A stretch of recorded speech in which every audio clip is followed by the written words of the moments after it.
Guilherme, nós estamos com os conselhos deliberativo e fiscal. Eles foram convocados hoje para você fizesse a apresentação do nosso estudatorial de 2023. Provavelmente vão ter algumas perguntas, até porque a gente está nesse momento de debate de reforma da Previdência aqui no município. Eu já te posicionei algumas questões, e aí eu te passo totalmente a palavra para você falar, interagir, responder e até ficar com algumas dúvidas, porque, né, às vezes acontece de a gente ficar um pouco, e por conta da realidade do município, tá? Então, primeiro, obrigada, né, pela paciência da gente ficar aí achando É isso. eu ter mudado essa parte tecnológica, mas vai dar certo, tá? Obrigada, pode começar. Tranquilo, então. Beleza, Juliane. Um bom dia aos demais aí. Agora superada essa parte tecnológica, né, a gente dá início a essa conversa. Primeiramente, né, é um prazer poder estar tendo essa reunião aqui com vocês. A gente iniciou essa parceria, deve fazer, eu acho que algo próximo uns 8, 10 meses aí, né, com o intuito de poder assessorá-los de uma forma um pouco mais contínua, né, também. Esse era um desejo aí da própria diretoria da Itupeva Previdência, né, então é um primeiro contato também que a gente está tendo aqui com os conselhos, que é uma parte extremamente importante dentro desse nosso trabalho, né, e dizer para vocês que logo no início, né, a gente sempre faz uma análise um pouco mais detida a respeito do RPPS, da história, etc., né, até para poder pescar algumas características e algumas questões assim mais distintas, né, a respeito do caso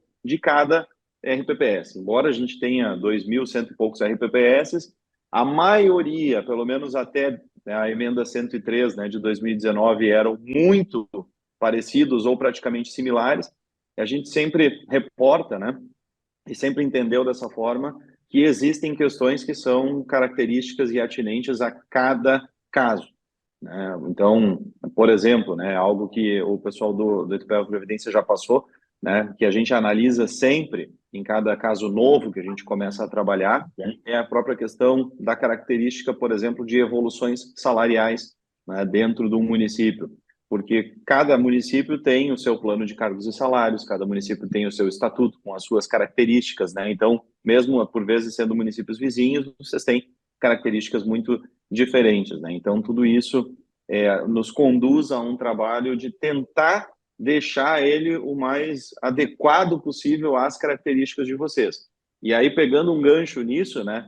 Como vocês são diferentes, né? Então, a gente já começa aí, né?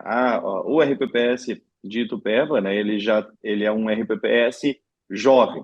Então, já começa por aí, né? Começa de forma diferente dos demais que foram criados, em sua maioria, na década de 90 e no início dos anos 2000. Então já fica com um caráter diferente essa questão. Vocês foram criados, né, já com a questão da segregação da massa também, que já também os diferencia da imensa maioria dos regimes próprios de previdência, que não tem, né, uma segregação da massa. Vocês aí, né, estão no estado de São Paulo, onde o Tribunal de Contas de vocês entende que regimes próprios criados depois de 2003 não, né, não dão direito, né, aos seus servidores de acesso às regras de transição das emendas 41, 47, né, e também não tem direito à integralidade e paridade. Então, são questões que a gente, né, Juliane, e com as demais diretoras, a gente já teve algumas oportunidades para conversar para que a gente pudesse entender, né, essa realidade e também absorver tudo isso para poder traduzir isso dentro do cálculo. Então, a ideia de hoje é justamente a gente conversar e passar um pouco da nossa visão de como é que a gente entende, né, o que é esse trabalho desse cálculo atuarial sob os nossos olhos também e passar esses resultados todos para vocês, né, que é basicamente o objetivo da nossa reunião de hoje.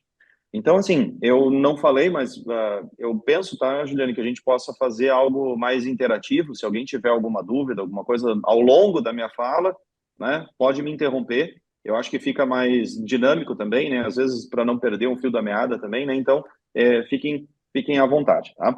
Eu preparei aqui uma exposição, né? O que é padrão dentro do modo que eu já venho trabalhando, né, já há algum tempo, e eu trago as principais informações. Tá? Então, é algo bem conciso com as principais informações extraídas do relatório da avaliação atuarial. Tá? E aí a gente começa, né, esse papo recordando alguns pontos. Né? A gente está falando de um mundo do RPPS. O RPPS, como vocês, né, enquanto conselheiros, diretores, etc., membros do RPPS, sabem, né, que é um mundo à parte onde existem dezenas de obrigações a serem cumpridas. E dentre essas obrigações, existe uma que é uma obrigação anual, que é justamente a execução desse cálculo atuarial. Tá? Então, esse cálculo atuarial ele precisa ser encaminhado para a diretoria, que vai para o município, que vai para conselhos, que depois passa por Câmara, etc., e os órgãos de fiscalização, Secretaria da Previdência e Tribunal de Contas do Estado, que também, né, vai olhar esse cálculo atuarial. Então, recordado que isso se trata, né, de um trabalho obrigatório, a gente precisa relembrar aqui para que serve esse trabalho. Né? Quando vocês contratam essa avaliação atuarial, quais são os principais objetivos? O que vocês principalmente querem saber?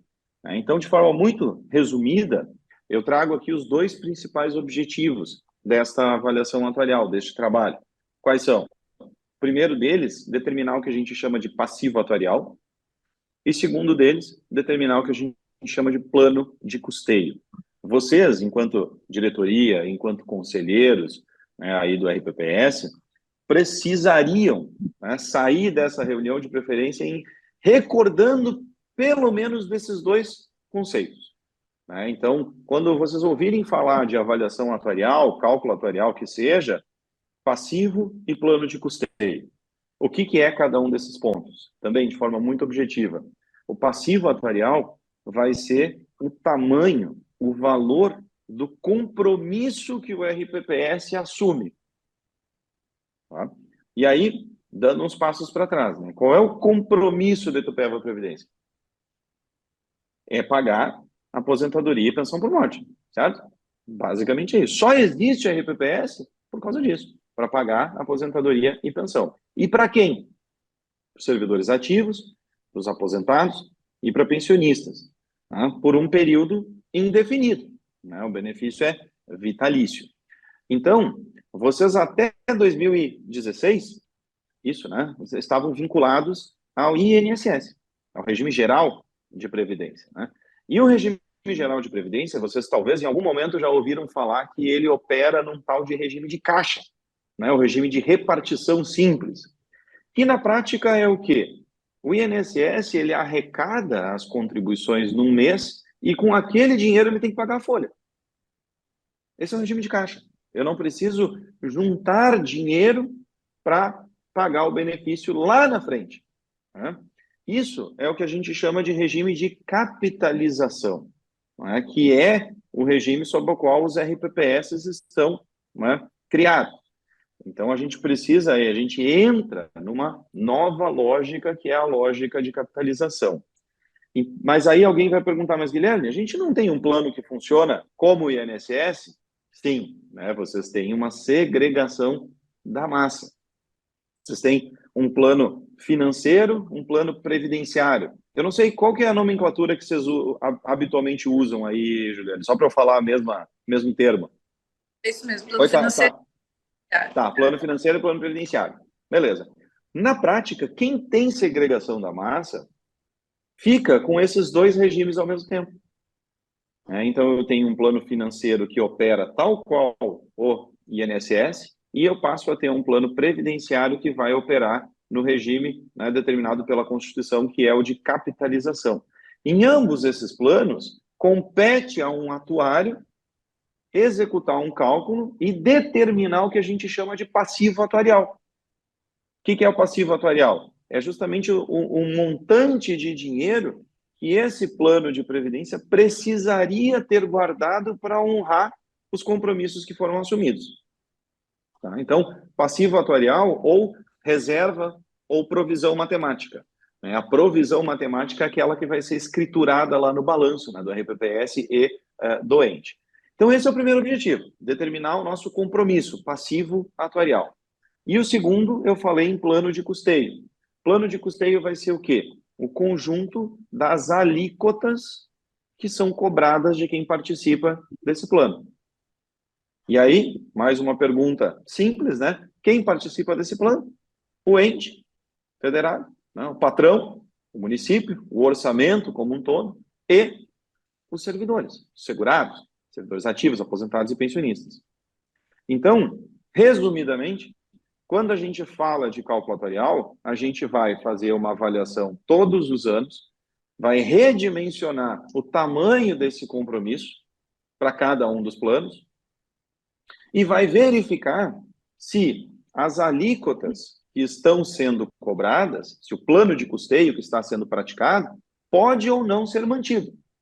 E se ele não pode ser mantido, cabe também ao atuário determinar, né, qual seria esse novo plano de custeio. Tá? Então, esse é um resumo, resumidíssimo, né, do que seria esse trabalho da avaliação atuarial. Então, com base nisso, eu vou puxar na tela aqui alguns slides para vocês melhor acompanharem aqui a evolução, né, e a gente vai falar de números, eu acho que também fica melhor, né, de visualizar. Tá? Deixa eu só ver aqui. Tá aparecendo aí para vocês, né? Então, a gente vai falar justamente da avaliação atuarial 2023, que é relativa ao encerramento do exercício de 2022. Então, todos os valores, resultados, né, que a gente for apresentar aqui, eles se referem a dezembro de 2022.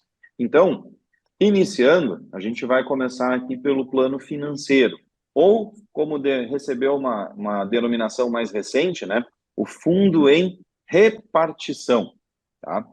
O que é, quem está nesse plano, né? Então, pelo histórico de vocês, quando a Itupeva Previdência foi criada, né, já se teve um início com uma segregação da massa. Em que intuito, né? No intuito de pensar da seguinte forma, tá?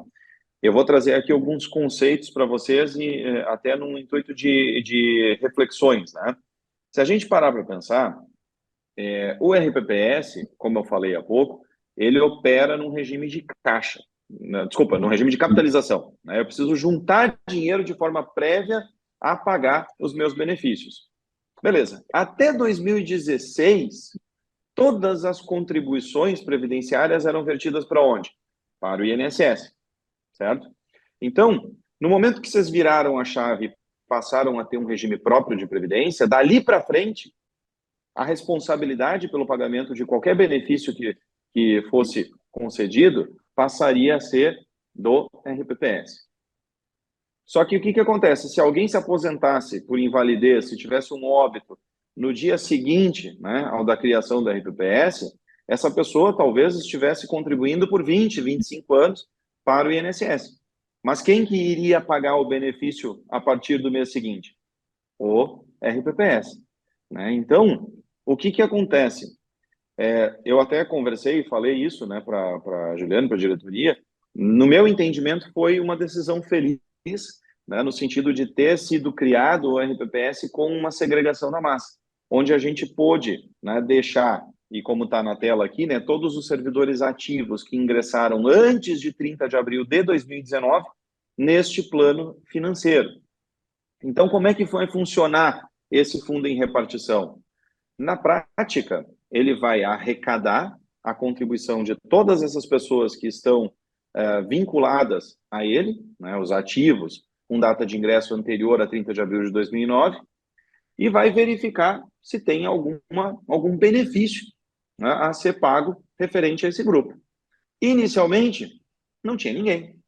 Então, o que aconteceu? Esse fundo começa a juntar e acumular recurso. Tá? Só que o que ocorre? Na concepção da segregação de massa, nenhum servidor novo entra no plano financeiro. Todos os novos servidores do município obrigatoriamente vão entrar lá naquele fundo em capitalização, no plano previdenciário.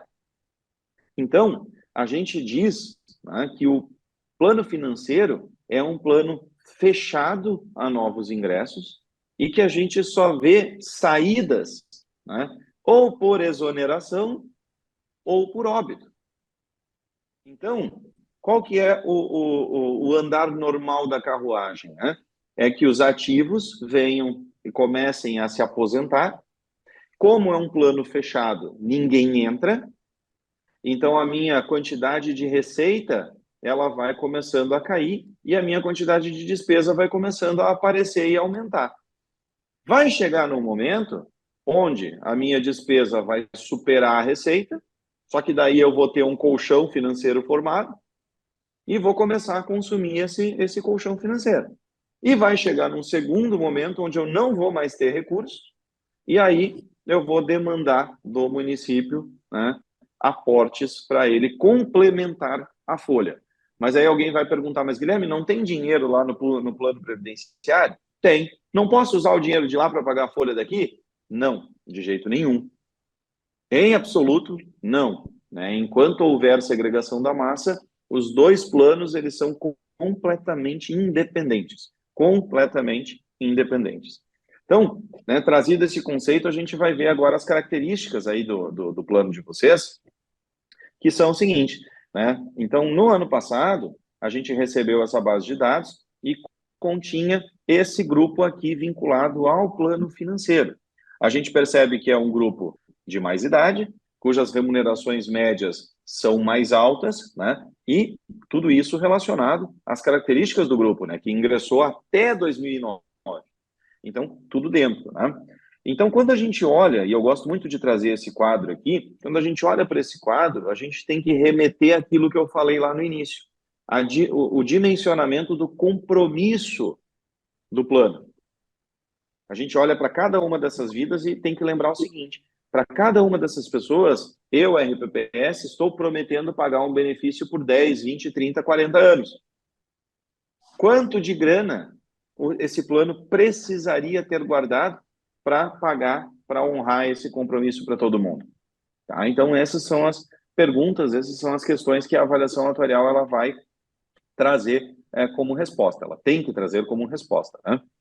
Aqui nesse quadro, a gente vê um panorama, né, mais geral de cada um dos fundos.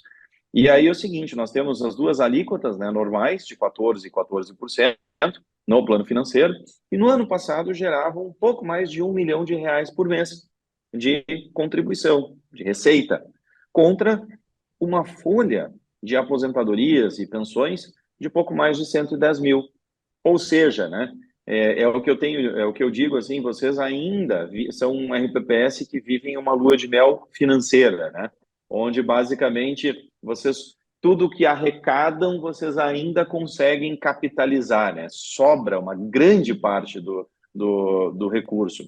E lembrando, tá? A gente está falando aqui do fundo em repartição, do plano financeiro, que é algo completamente diverso do que a gente observa, né, em regimes próprios mais antigos que fizeram a segregação de massa lá atrás. Esse fundo aqui ele é totalmente deficitário e já demanda aportes por parte dos entes, né? Então, vocês têm uma sobra aqui de 915 mil e ainda tem uma receita ali de parcelamento, que houve um não repasse, né, num passado recente aí. Como se trata de um plano fechado, já começaram a aparecer alguns benefícios, né? E a gente traz esse número aqui, que é uma taxa de dependência, né? O que é isso? É uma relação da quantidade de ativos versus a quantidade de benefícios. E vocês têm no fundo financeiro 20,23 ativos para cada benefício pago. Só para vocês terem uma ideia, tá? De média e de outros padrões aí, né? Os municípios que a gente trabalha, que em sua maioria são do Rio Grande do Sul e Santa Catarina, a gente tem observado aí uma média de mais ou menos uma taxa de dependência de uns 2,5 ativos para cada benefício pago. Então percebam que realmente, né, vocês têm uma taxa aí bastante privilegiada e que provavelmente vai continuar por algum tempo ainda, né? Naturalmente, não houve nenhum ingresso de servidores nesse fundo, porque, como eu falei, esse fundo é fechado a novas adesões, né? Todos os novos servidores estão lá no plano previdenciário, obrigatoriamente, não é escolha de vocês, é regra regra, né, do Ministério da Previdência.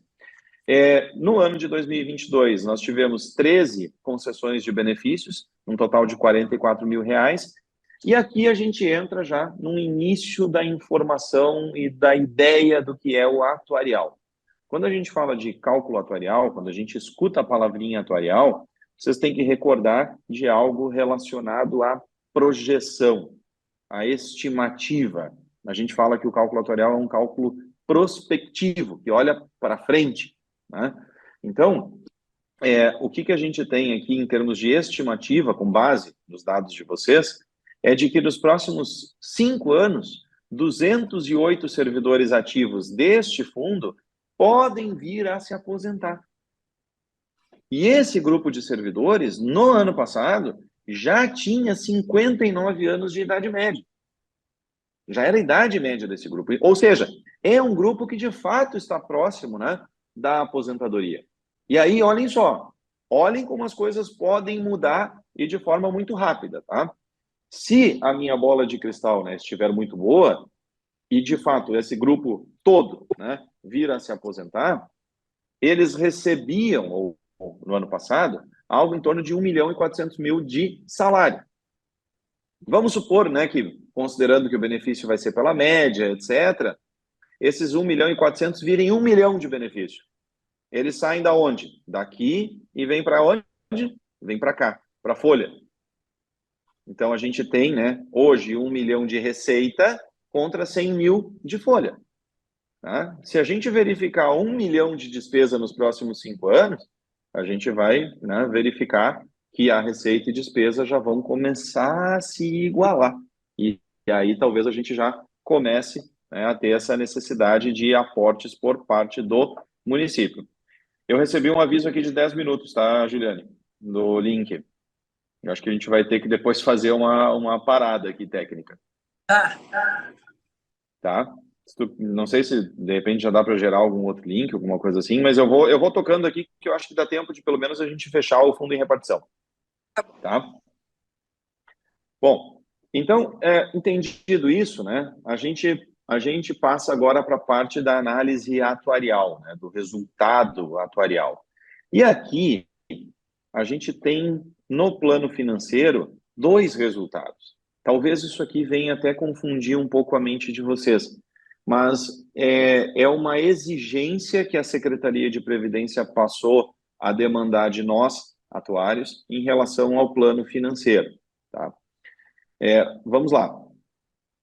Pensando na concepção que eu trouxe para vocês, tá? Se acabar o dinheiro do plano financeiro, como é que ele vai funcionar? O município tem que arcar com a folha, certo? Essa é a concepção inicial do plano financeiro. Vocês, pela característica de vocês, estão conseguindo juntar dinheiro para pagar, né? Estão conseguindo juntar dinheiro até o momento. Só que na prática, quando a despesa superar a receita, vai estar dentro do script, né, da segregação da massa, que esse colchão financeiro seja consumido. E está no script também da segregação da massa, de que quando esse recurso se esgotar, o município entra, né, com o aporte. Então, a gente entra com 2 cenários aqui em decorrência de uma exigência da Secretaria de Previdência, que é um cenário considerando o cálculo com taxa de juros e sem taxa de juros. O que isso quer dizer? Com taxa de juros, quer dizer que a gente vai trabalhar com a ideia de que nós vamos acumular os recursos que vocês já arrecadaram desse plano e que esses recursos iriam ter que pagar todas as despesas desse plano. Mas isso não é uma verdade, né? Porque quando esse recurso vai começar a ser consumido e vai se esgotar, e o município vai entrar com um aporte. Então, na prática, a gente tem aqui, e eu vou trazer os valores até para deixar mais claro para vocês, a gente tem o seguinte, tá? Ao final de 2022, o plano financeiro já tinha acumulado 51.200.000 de grana e algo em torno de 2.900.000 de parcelamento. repassamentos, né, que são aquelas contribuições que não foram repassadas. Um total, portanto, de 54.158.000 de ativos, né, garantidores. E a gente tem aqui esse valor de 262.751.000 denominado como aporte para cobertura de insuficiência financeira. O que é esse valor? Esse valor é a estimativa, tá, considerando um desconto de taxa de juros, trazendo a valor presente, né, tudo o que se espera que o município vai ter que pagar para o plano financeiro a partir do momento em que faltar dinheiro.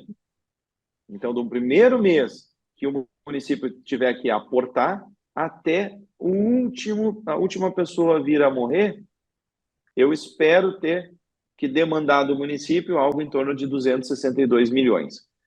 Só que, na prática, isso daqui considera desconto de taxa de juros. É como se a gente sempre fosse ter dinheiro em caixa rendendo. Isso não é uma verdade no fundo financeiro. É claro isso para vocês? Né? O dinheiro do fundo financeiro vai acabar e está tudo dentro do script. Está tudo certo. É isso aí mesmo que funciona. Vocês estão tendo uma benesse de formar patrimônio no plano financeiro. Na prática,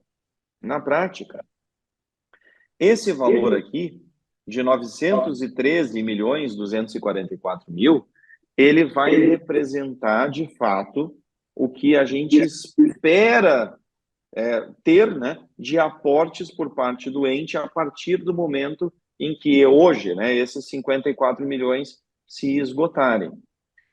Então, é como se fosse um cálculo atuarial para o plano financeiro. Né? É uma obrigação que a agente atuário precisa fazer, né, executar, e esse valor aqui é o valor que foi apurado. No caso de vocês, isso ainda está um pouco distante, como a gente já vai ver aqui num gráfico que eu trouxe, tá? Então, só para fechar a parte do custeio aqui do plano financeiro, a gente tem os 14,14 e a gente tem a parcelinha, né, dos parcelamentos, que equivale a mais ou menos 3,34%. Então, quer dizer que o custo previdenciário, né, no plano financeiro seria de 17,57%. Bom, esse aqui é o gráfico do plano financeiro. Vamos dizer assim, é o gráfico da vida toda, né, do plano financeiro, onde a gente tem nas barrinhas roxas as receitas e na barrinha laranja ou amarela aqui a evolução das despesas. Então, é nítido, né? É evidente que se trata de um plano fechado, onde a gente tem uma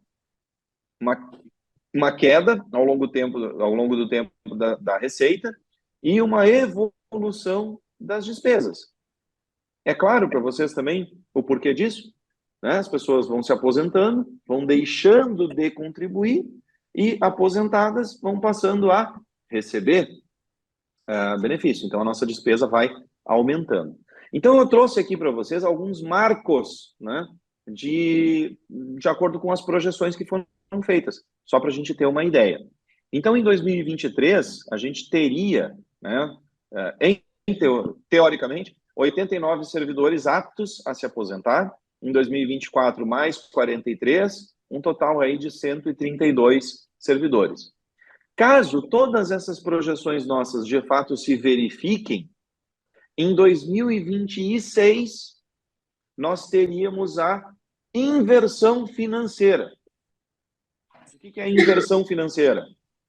É eu, pelo fundo financeiro, plano financeiro, passar a arrecadar menos do que a minha folha de despesas. Ok? Mas isso se e somente se todas essas pessoas que a gente projeta se aposentar, de fato se aposentarem. O que pode, né, não acontecer. Legal. Então, eu inverti a situação financeira em 2026 e vou sobreviver com o dinheiro guardado até, vejam só, 2034. Então, em teoria, lá pelo ano de 2033, 2034, a gente esgotaria o patrimônio e passaria a ter que demandar do município aportes para cobrir a folha. Tá? Então, lá em 2034, a gente tem uma estimativa de que o aporte para o primeiro exercício seria de algo em torno de 9 milhões no ano, tá? Para que essa folha fosse coberta. Meu Deus, Guilherme, 9 milhões é muito dinheiro agora. Calma, gente, é daqui a 11 anos. Né? 9 milhões daqui a 11 anos vai representar menos, né, do que hoje, certamente. E dali para frente, a gente vai passar a ter o quê? Uma evolução dessa necessidade do aporte. Ele vai crescendo, né? Até que a maioria se aposente e as pessoas comecem a vir a falecer. Né? Então, vejam que o nosso gráfico aqui ele vai até 2070 e alguma coisa, né? E eu ainda tenho um pouquinho, mas eu ainda tenho, né, despesa, mas muito pouco. E aí eu tenho ainda aqui duas últimas informações, antes que acabe o nosso tempo aqui, de que o pico de exigência do executivo seria em 2042, onde nós exigiríamos dele, né, um complemento de mais ou menos 31 milhões de reais ao longo do ano. Mas isso em 2042. E lá em 2049, nós teríamos o nosso último aposentado ou a nossa última aposentada. O que significa dizer, se a projeção estiver certa, que de 2050 para frente nós não teríamos mais ninguém na ativa neste fundo. Então, o fundo só teria despesa com benefícios e as receitas eventuais que o aposentado, né, contribuiria. Tá? Então, em resumo, esse é o nosso fundo em repartição. Essa é a situação do nosso fundo em repartição. Como é uma troca, né, de certo modo, é a última tela aqui sobre o fundo em repartição, sobre o plano financeiro, eu acho que seria interessante ver se vocês têm algum comentário, alguma questão, se vocês têm alguma dificuldade de entendimento em relação a esse funcionamento, né, do fundo em repartição. Enfim, né, depois, daqui para frente, a gente vai falar do plano previdenciário. Tá? Então, a respeito do fundo em repartição, dúvidas, etc., enfim. Vocês têm alguma questionamento? Não, ninguém pode prosseguir. Seguimos? Então, vamos lá. Bom, então agora a gente tem, né, justamente a análise do fundo em capitalização ou do plano previdenciário. Esse plano previdenciário, né, em sua concepção, ele é necessariamente o plano existente para quem não tem segregação da massa. Um RBPS que não tem segregação de massa, ele tem obrigatoriamente um plano previdenciário, fundo em capitalização, né, que deve operar nesse regime de capitalização, que é o quê? Eu preciso juntar dinheiro de forma prévia, acumular esse meu recurso e, a partir do momento que eu começo a ter o compromisso, eu vou ter esse recurso todo já acumulado para pagar esse meu compromisso. Traduzindo isso, qual é o compromisso? É pagar um benefício de aposentadoria, por exemplo. Então, a servidora lá, ela está com 40 anos e vai se aposentar aos 55. Até os 55 anos, eu preciso ter no fundo em capitalização um dinheiro suficiente para pagar o benefício dela a partir dos 55 anos. Até quando, Guilherme? Até a expectativa de sobrevida dela, já considerando uma eventual reversão em pensão. Assim que funciona o regime de capitalização, né?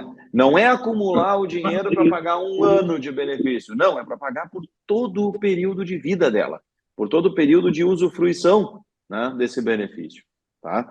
No caso de vocês, a gente saiu com uma segregação da massa, onde a gente tem que neste grupo apenas, né, os servidores que ingressaram a contar de 30 de abril de 2009 pertencem, né, portanto, a esse fundo em capitalização, a esse plano previdenciário. Mas quem? Mas todos os servidores públicos do município que ingressarem dali para frente. E enquanto existir Itupeva Previdência, sempre, né, os novos servidores vão ingressar no fundo em capitalização, no plano previdenciário. E como é que está essa massa aqui do plano previdenciário? Desta forma, a gente tem aqui aquela clássica, né, predominância das mulheres no serviço público, né? Então a gente tem aqui um pouco mais do que o dobro, né, de servidoras em relação aos homens no plano previdenciário. Se vocês se recordam dessa tabela do plano financeiro, a gente vê aqui remunerações médias mais baixas, né? Idades médias mais baixas, a gente tinha algo aqui em torno de R$ 6.000, né, nas remunerações, e algo em torno de 50, 52 anos de idade média. Aqui, como é um grupo que recebeu novos ingressos, né, desde a criação da Itupeva Previdência, naturalmente são pessoas com menos idade, naturalmente são pessoas com remunerações menores do que aquelas que já evoluíram dentro, né, do plano de cargos e salários do município. E alguns poucos benefícios até o momento.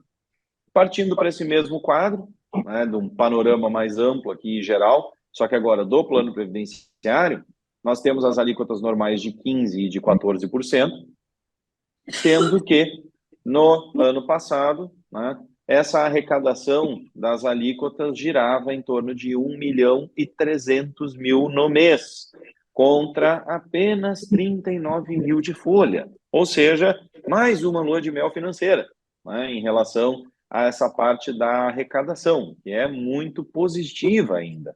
Então, praticamente tudo que entra, sobra. E vocês ainda têm uma receita de um parcelamento, né? Então, girava aí em algo em torno de 1.450.000 no mês.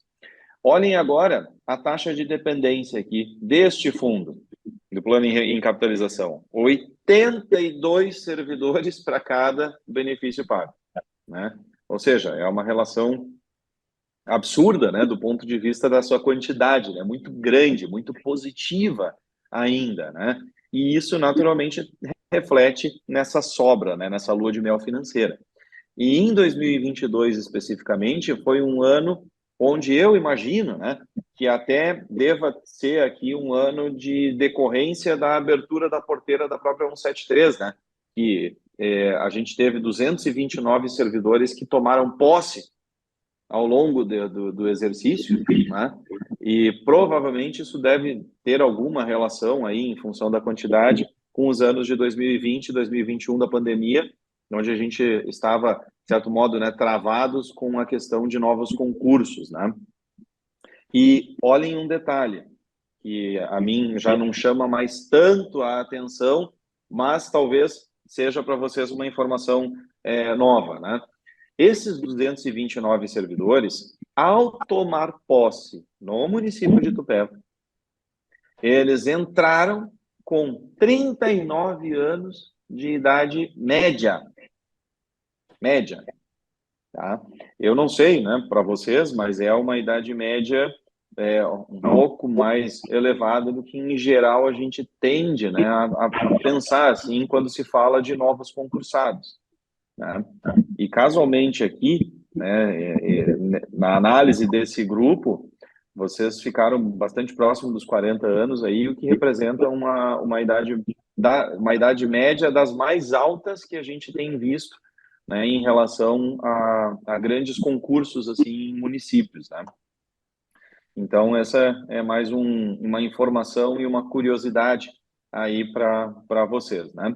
Ao mesmo tempo, de janeiro a dezembro de 2022, nós tivemos 5 concessões de benefícios entre aposentadorias e pensões, total aí de uns R$ 20.000, e nós temos em torno de 100 servidores que para os próximos 5 anos, né, podem vir a se aposentar. São servidores que no ano passado tinham, em média, já 59 anos, né? Então, servidores próximos, né, desse pedido do benefício de aposentadoria. Recebiam em torno de 460 mil por mês de remuneração, e é aquela mesma lógica, né? Se esse povo todo se aposenta, ele sai da receita e entra na despesa.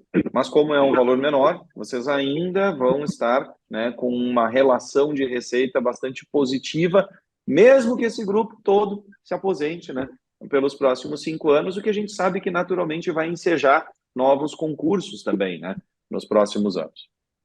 Ok? Então, esse aqui é o nosso panorama geral do plano previdenciário. Chegamos agora, finalmente, na parte do resultado atuarial. E aqui é mais um conceito que vocês, enquanto conselheiros, diretoria, etc., precisam sempre recordar. Se tratando de plano previdenciário, a gente naturalmente vai falar de resultado atuarial. E o que é um resultado atuarial? Vai ser uma comparação de duas grandezas. Eu vou comparar o quanto de grana o RPPS tem com o quanto de grana o RPPS deveria ter guardado em caixa. Esse é o conceito. Vou comparar o quanto eu tenho com o quanto eu deveria ter. A diferença é o meu resultado atuarial. Ok? Então, vamos aos números. Vocês encerraram o exercício de 2022 com 93.486.000 reais em dinheiro. Aplicações financeiras, fundos, investimentos, etc. 3.143.000 em parcelamentos, contribuições que deixaram de ser repassadas e que geraram dívida para o RPPS, né, contraídas pelo município para a Itupeva Previdência. Então, um total de 96.629.000 de ativos, bens, direitos para esse plano. Ok, eu sei quanto eu tenho. Agora eu preciso saber quanto que eu deveria ter guardado. E aí eu volto lá para o início da minha fala. O que é o quanto eu deveria ter guardado? É o meu compromisso. Né? O compromisso é o nosso passivo atuarial. A reserva, a provisão matemática. Então, recordado isso, a gente chega, né, ao valor de 56.145.000. Isso daqui, portanto, é o montante de recursos que seria necessário para, né, fazer frente ao compromisso assumido diante de todo o grupo de servidores, né, ativos, os poucos aposentados e os poucos pensionistas que existem hoje nesse fundo em capitalização, nesse plano previdenciário. Ora, se eu tenho 96 milhões e eu deveria ter 56 milhões, quer dizer que eu tenho mais do que aquilo que eu deveria ter. No montante de 40.483.000. Então, quer dizer que a minha diferença é positiva. Né? Tem uma diferença positiva em relação ao que eu tenho versus o que eu deveria ter. E essa diferença positiva é o que a gente chama de superávit atuarial. Então, vocês têm aí no plano previdenciário uma situação de superávit atuarial puro, né? Um superávit atuarial pleno. Vocês têm mais recursos do que aquilo que deveriam ter guardado. Ou seja, se vocês têm essa situação, quer dizer que o plano de custeio, né, o conjunto das alíquotas que vocês vêm cobrando, que é basicamente, né, o mínimo possível, né, 15 de normal e 14 do servidor, mais aqui aquela parcelinha, né, as prestações do parcelamento, dá um total aí de 17,88%, significa dizer que este plano de custeio, ele pode ser mantido da forma como está. Lembram? Lá no início, segundo objetivo da avaliação atuarial, né, determinar o plano de custeio. Então, dado esse resultado, né, de um superávit atuarial puro no plano previdenciário, a gente tem, né, essa questão aí da possibilidade de se manter as alíquotas da forma como estão sendo cobradas. Todo o cálculo de vocês aqui, a gente até passou por uma revisão e uma retificação no primeiro momento, né, em que a gente teve que fazer uma adequação, né, em relação a esses entendimentos, né, de que os servidores daí não carregariam junto, né, o direito às regras de transição das emendas constitucionais, a própria questão da não integralidade, da não paridade. Então, se trata né, realmente de um RPPS onde o compromisso dele perante vocês, servidores, né, é menor do que o dos outros RPPS, né, onde tem direito a essas regras, onde tem direito, né, a essas questões todas aí relacionadas ao ingresso, né, do serviço público anterior, principalmente a 2004, né? Então, Juliane, as informações, né, básicas que eu teria seriam essas, tá? Essa é a lógica, né, que eu costumo trazer essas informações para essas reuniões. E aí eu gostaria de ouvir, né, se ficou claro, se ficou algum ponto aí que eu posso esclarecer melhor, dúvidas, né, a respeito aí desse trabalho como um todo. Não, acho que agora é mais os questionamentos dos conselheiros mesmos. Eu já debati bastante com você, né, sobre o resultado. Acho que é mais eles mesmos que eles tiverem de dúvidas para perguntar. Alguém?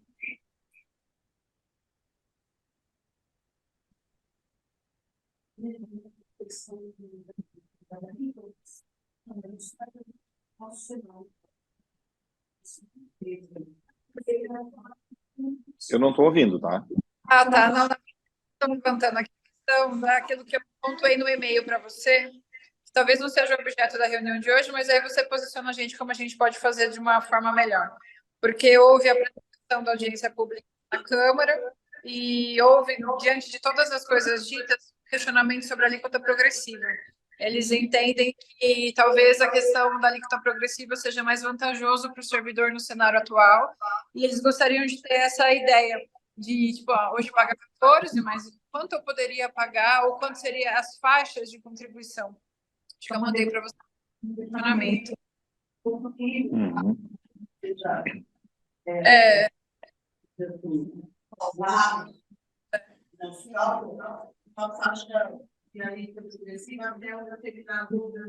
Não, ou é para todo mundo, não é para ninguém. A alíquota progressiva não pode ser ou é ou não é.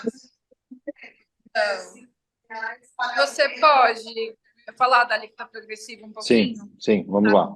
Tá, primeiro ponto, né? Essa eu vou começar pela tua última frase aí, tá, Júlio?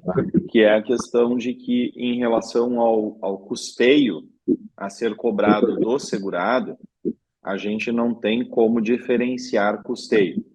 Então, ou eu vou abordar numa alíquota linear, ou eu vou trazer uma alíquota progressiva. E a escolha que eu fizer, ela vai ser aplicada para todo o grupo. Tá? Para todo o grupo de segurados ativos, para todo o grupo de servidores aposentados e de pensionistas. O que muda para o aposentado e pensionista? Muda apenas o que a gente chama de imunidade contributiva. Né? Ou seja, até o teto do INSS, hoje, né, na regra de vocês, não há contribuição para o RPPS. Aquele benefício que exceder o teto do INSS, sobre o que exceder a contribuição para o INSS. Se for uma tabela progressiva, a gente tem que ver as faixas e ver qual que é a contribuição, qual que é a faixa, a alíquota, né, que vai incidir a partir do teto do INSS. Ok, esse é um ponto, tá? Isso é entendimento sedimentado, né, já em relação ao mercado e ao órgão de fiscalização. Quanto à questão de fazer ou não, né, a tabela progressiva, aí a gente entra em um outro ponto que talvez, né, gere mais debate, né, mais discussão. Na prática, hoje, um servidor ou uma pessoa vinculada ao INSS contribui de acordo com aquela tabela progressiva que parte de 7,5%. Né? Então, tem as faixas lá, 7,5%, se não me engano, 9%, 12% e 14%, né, se não me falha a memória. No caso de vocês, a gente tem a alíquota linear de 14%.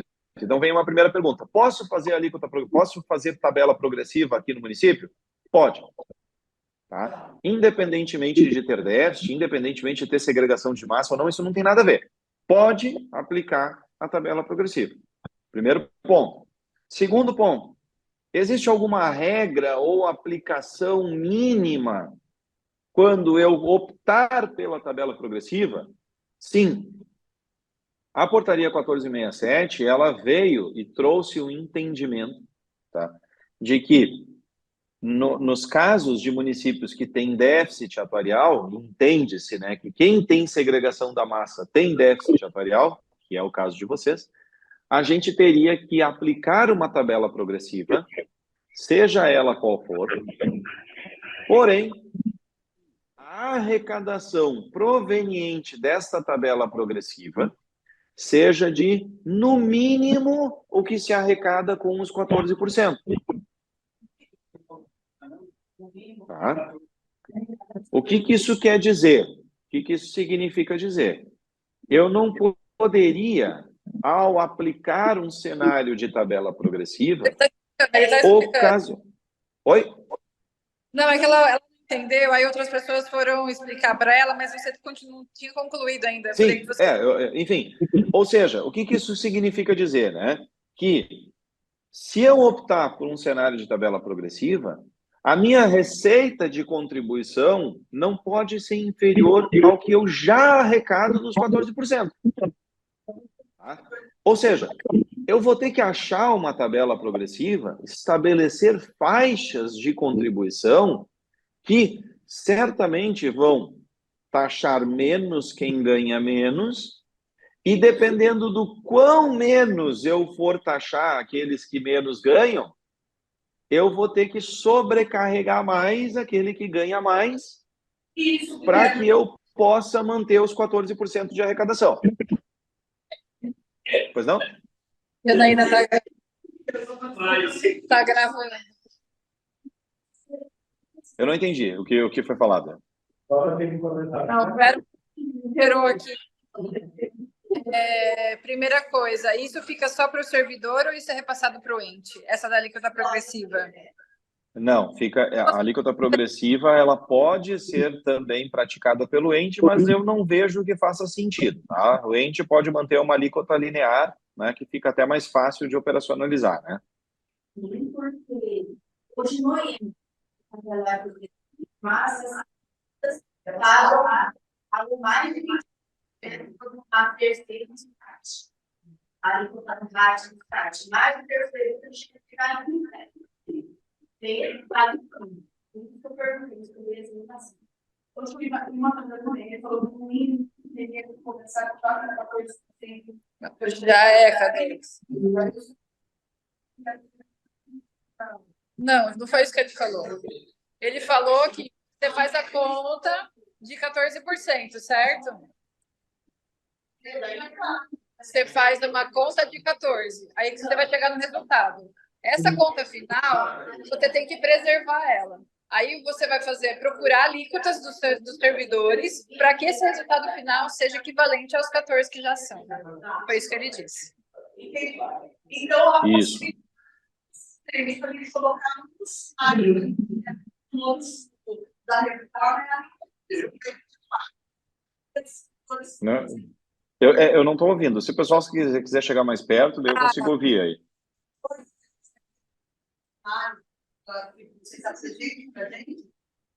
A igualdade de tanto mulher como homem, 5 anos para os dois. Você pode falar sobre atuarialmente o que significa a igualdade de aposentadoria para homem e para mulher em relação às idades?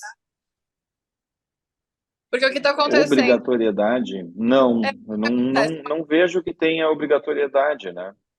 Não, a regra federal hoje tem uma diferença de idades. E a gente está querendo né? Essa idade aqui. Aí o que eles falam? Poxa, 70% do quadro é de servidoras mulheres. Então a gente vai prejudicar 70% dos servidores, porque logo elas são mulheres. Atuarialmente, o que acontece se houver uma indicação de um projeto de lei que conceda aposentadorias e que vale as idades dos homens e das mulheres? Claro que para baixo, né? O homem vai ter a mesma idade da mulher, mas considerando... Janaína, como que é o negócio da idade que você quer que faça? 5 anos, né? 5 anos. A gente hoje está 7. Ah, tá. No projeto de lei, o acréscimo das idades do homem e da mulher são diferentes. Os homens acrescem 5 anos que passam de 60 para 65, e da mulher de 55 para 62. São 7. E aí eles querem que seja proposto um projeto com as idades diferenciadas, que a mulher também cresça só 5 anos, não 7, como é o constitucional. O que a gente muito escuta a respeito disso, né, é de que essa diferença de idade, ela veio muito da questão um pouco mais histórica, né, do papel da mulher na sociedade, etc, enfim. Mas e que isso evoluiu naturalmente e que a gente vê também, né, uma constatação, inclusive pelas tábuas de mortalidade, pelo IBGE e tudo mais, de que a mulher, sabidamente, né, vive mais do que o homem, e se ela se aposenta mais cedo do que o homem, a gente acaba tendo, né, um custo previdenciário mais elevado com as mulheres, né? O que as reformas elas vêm tentando fazer é uma aproximação, né, do grupo das regras das mulheres às regras dos homens.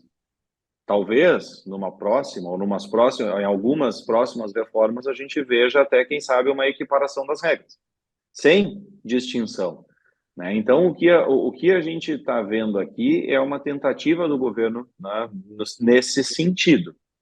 Vocês têm a liberdade, né, de fazer essa questão das regras, né, da forma como vocês entendem. A única questão que precisa ser obedecida é a diferença dos 5 anos de idade e tempo para professor, né? Essa daqui é algo constitucional, né, que não tem como nós retirarmos, né? É uma aposentadoria especial de fato. Mas, assim, em termos de impacto, tudo que a gente abrandar em termos de regras, a gente vai ter um impacto atuarial menor do que se fosse mais duro.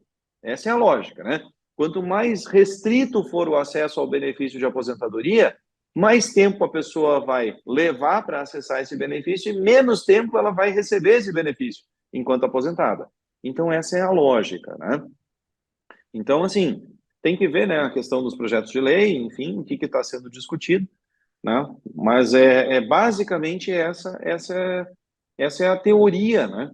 E teoria já baseada na prática, né, que é o cálculo atuarial do que a gente vai perceber. Quanto mais dura for uma reforma, maior vai ser o impacto atuarial no resultado, tá? É nessa linha. Mais alguma coisa? Então, só uma questão, como vai ficar isso desse estudo da progressão? Você vai solicitar para ele? Já solicitei. Já solicitou? Tá. Não, da alíquota progressiva, pedi para ele. Janaí, o que acontece? Se a gente for, cada vez que alguém fizer, eu quero uma categoria, unidade, eu ficar pedindo para eles, vai ficar muito confuso. Então, aí o conselho se reúne e me demanda oficialmente o que o conselho vai entender.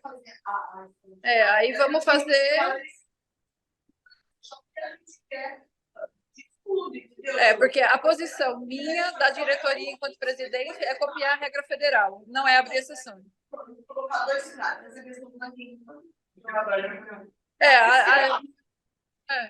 Quem ganha mais, paga mais. Quem ganha menos. E até confusão legal.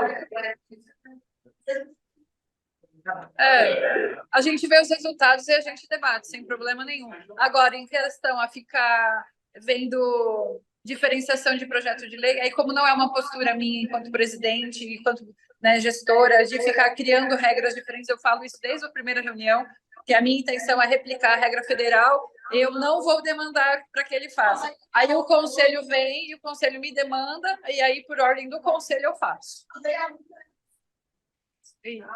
Isso, exatamente. Você pensar em políticas públicas que beneficiam a mulher. Isso, aí é estatuto, né? Não é previdência. Aí eu super concordo. E vai terminar de novo a reunião. Não, 10 minutos temos ainda.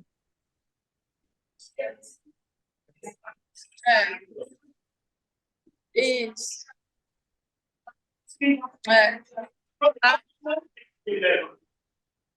Você tem alguma previsão, Guilherme, sobre a questão das alíquotas progressivas que eu solicitei para você, se isso é E até se é dentro do escopo do nosso contrato, né? Porque eu não sei se é Sim, sim, algo sim, sim. né, Podemos nisso. fazer, sim.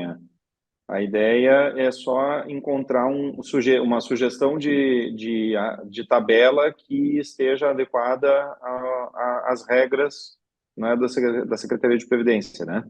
Isso. Aí, se Tá. você. Na verdade, acho que essa é a demanda que eles já tinham feito para mim. E eu acho que Uhum. essa demanda de novo. E assim que você tiver um retorno para me dar, Tá. aí a gente marca para apresentar para eles.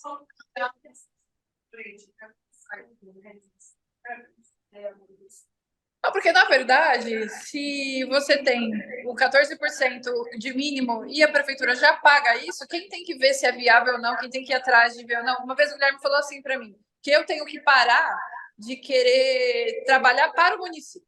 Se o município quiser mudar as alíquotas, se o resultado final é o mesmo, ele vai atrás, ele verifica e ele faz a proposta. Porque o resultado final para o Instituto é o mesmo. Eu não tenho que achar soluções para os problemas contábeis e financeiros da prefeitura. Agora, a questão de vocês estarem pedindo para mim a alíquota progressiva para o servidor é algo para o servidor, que aí é algo que a gente pode fazer uma situação. Porque não é o dinheiro da prefeitura. Agora, o que se faz com o dinheiro da prefeitura é ele. Não, é que, na verdade, todo o debate que eu já fiz de alíquota progressiva, para mim, ela é inviável. Então,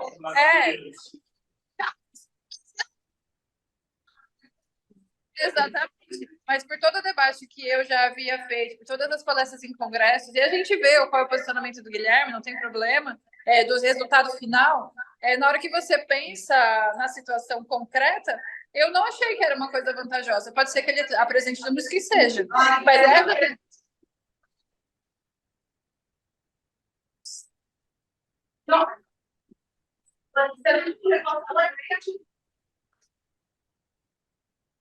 Eu não estou escutando, né? Eu não escuto. debate aqui, mas Mas é isso. bom, o debate é bom, é. Mas eu só gostaria de trazer uma última questão que eu sempre comentei, né, com a diretoria, com a Juliane, enfim, e se a gente parar para analisar, né, aquelas alíquotas ali que hoje o município vem cumprindo, né, em percentuais nominais, a gente nitidamente sabe que são números menores, né, do que aquelas alíquotas que seriam recolhidas para o INSS, assim como provavelmente, né, a base do Itupeva Previdência seja menor do que seria a base INSS, né? Uma que outra rubrica deve ficar de fora, talvez alguma gratificação, enfim, né? Então, até o momento, né, o que a gente constata é de que a existência do RPPS aí para o município tem sido financeiramente, né, orçamentariamente vantajosa, né? Então, isso é muito positivo e da forma como está também, sem qualquer alteração. A gente viu aqui, e aí vocês, conselheiros, né, precisam também assumir para si a leitura no sentido, né, de interpretação do cálculo atuarial como um todo. O que a gente fez aqui? O cálculo atuarial ele tem essa capacidade de nos dar uma projeção não só para o exercício seguinte, né, mas uma projeção de como as coisas vão se desenvolver ao longo do tempo. O que a gente viu ali? Que, em teoria, né, eu brinquei, né, no meio da minha fala, né, se a bola de cristal tivesse afiada, né, 100% afiada, a gente iria demandar do município somente depois de 2030 aportes.